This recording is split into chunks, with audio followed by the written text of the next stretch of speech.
Yo, what's up, family? How y'all doing? Now, look, a lot of you guys who woke up in this truth and understand everything about the birth certificate, the social security card, and how we become subject to the jurisdiction. A lot of you guys, y'all are against getting y'all kids social security numbers and birth certificates.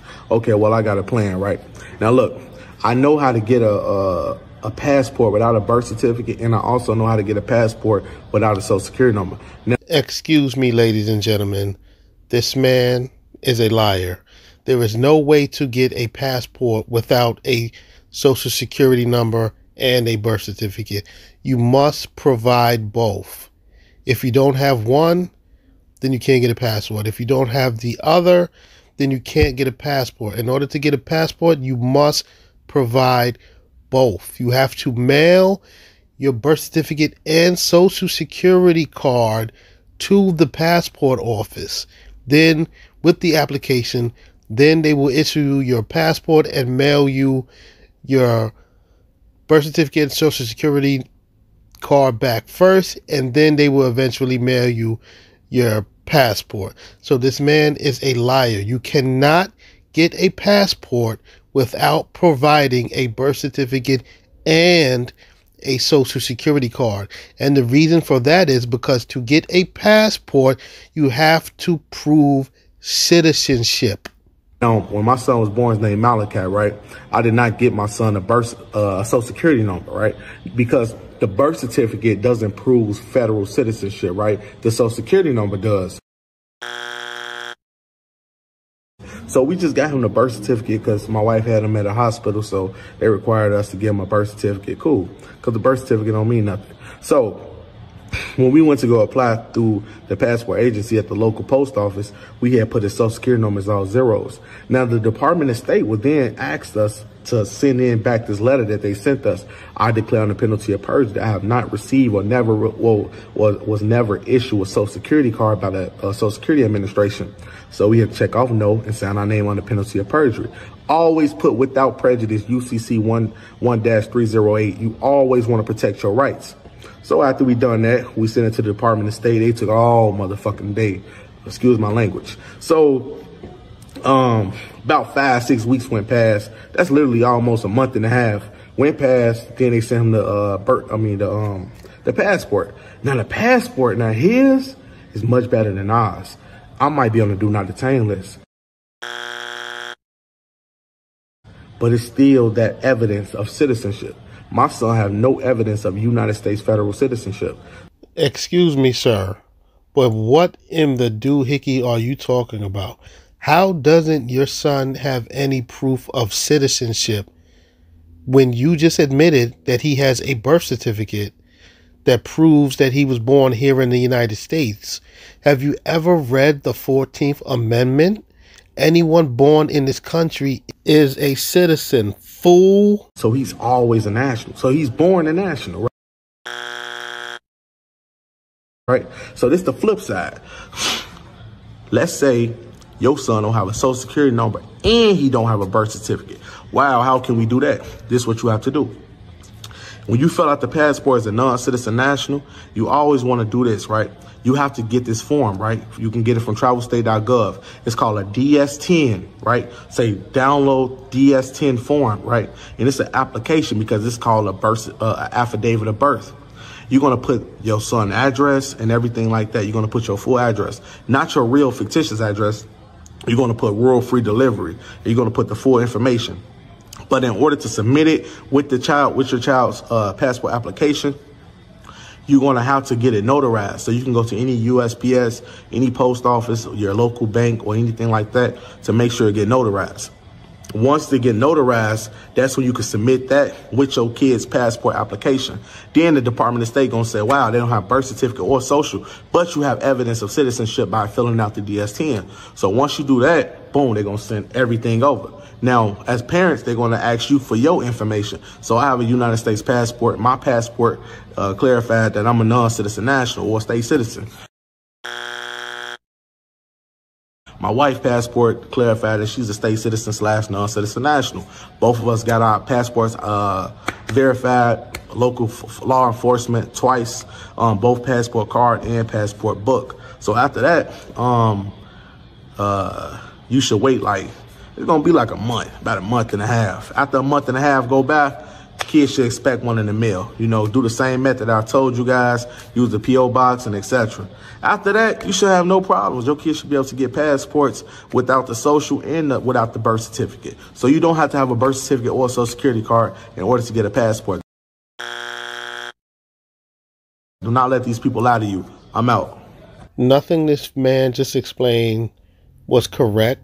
Furthermore, why would anybody even want to try and get their child a passport without providing a birth certificate and a social security card? What is the point of that? But either way, you won't be able to get a passport without providing your child's birth certificate or social security card, because in order to get a passport, you have to prove citizenship. And those two documents prove citizenship. Point blank, period. So there's no way around it. A lot of people tell me, right, who fighting criminal cases, right? I got people in jail, I got people right now in the feds, and I got people who fighting pending cases in the world, right? They fighting cases and they constantly telling the judge, Your Honor, I'm not a U.S. citizen. They tell the judge, I'm not a U.S. citizen. I have no citizenship. Okay, cool. The man who came from Europe over here, from Spain or whatever, they're not citizens either. They green card holders. The Jamaicans who come here, they green card holders. They're not citizens. They can get arrested, right? One thing you got to realize is not about your damn citizenship. Do you have contracts with the state? So a lot of people stressing the fact that, hey, I'm a Moorish American. It doesn't matter. You have a state driver's license, and we use the state driver's license to charge you with a criminal offense. If you did not have that state driver's license, and you did not confess that where you live, or you did not give us any jurisdiction, you will not be in this courtroom. But since you did told us where you live, we have jurisdiction over that fictitious territory.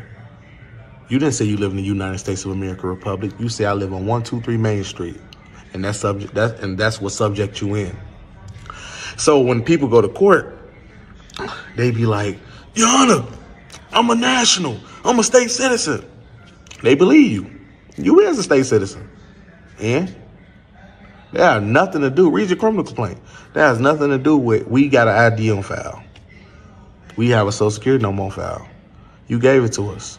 What you mean you're not? What you mean you're not a subject? Because being a subject or being a citizen are the same. Like it runs simultaneously. You a subject. It don't matter if you a citizen. But what I'm saying is citizen is in the sense of being a slave. Like you want to be a subject to the jurisdiction. So the average U.S. citizen would get everything that the state tell them to. And it's okay for the citizen to do that. But if you claim to be a national, you have to separate and become a national. That's why they issue passports for non-citizen nationals and they issue passports for U.S. federal citizens. You don't have to get a passport to be outside of their jurisdiction, just to let you know that. Do you need the passport? Hell no, you don't need the passport. Excuse my language again. No, you do not need your passport. You can have a normal international driver's license. You can have a nationality card. Doesn't matter. Yes, the Moors who got them nationality cards, they can have those. But they be putting fictitious addresses on those Moorish American nationality cards and still go to jail. Because they thinking nationality plays a role in jurisdiction, and they don't. Because read the state statute that you live in that talks about jurisdiction. And jurisdiction is on a contractual basis. So if you have contract within the state, they gain jurisdiction. You become subject to jurisdiction the moment you have contract.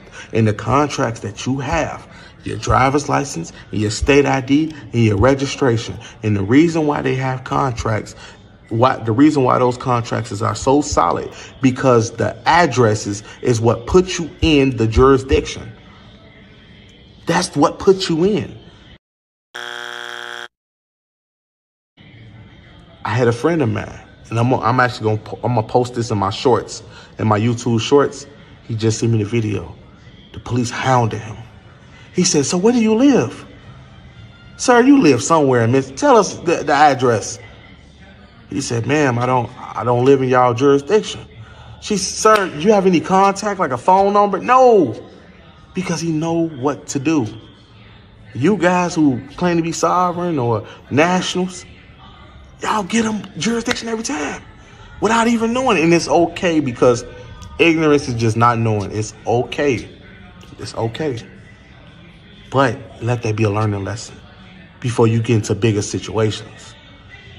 Unless I'm a convicted felon, supposedly, right? So if I'm out bearing arms, I have to be on point. I have to know all this stuff. Because one mess up can get me into jurisdiction. And if it get me into jurisdiction, I got to find a way out. That's why I'm trying to teach you guys how to get out of jurisdiction so you won't have to go through that. So when you get out, you good. You good. You live your life, have fun, do everything. But you just can't be subjecting yourself to it. Please don't subject yourself to jurisdiction, y'all. Like, be smart, be wise, But no, citizenship, like, your citizenship has nothing to do with jurisdiction. It doesn't matter if you're a Moor. It doesn't matter if you're a state citizen. It doesn't matter. It has everything to do with the contract you have with the state. That's the only way. How they going to draw off a complaint? Because I'm going to show y'all this, right? I'm going to do it in the next video. Don't worry about it. I'm out. I can't even lie. It's fascinating to see how passionate this man is about preaching his garbage. This man has absolutely no idea what he's talking about, but he is very passionate about it. But you heard that, Maures? This guy has all the answers for you. So don't follow the Moorish American way. Contact him for a consultation, and he will truly teach you the way. See the gimmick there?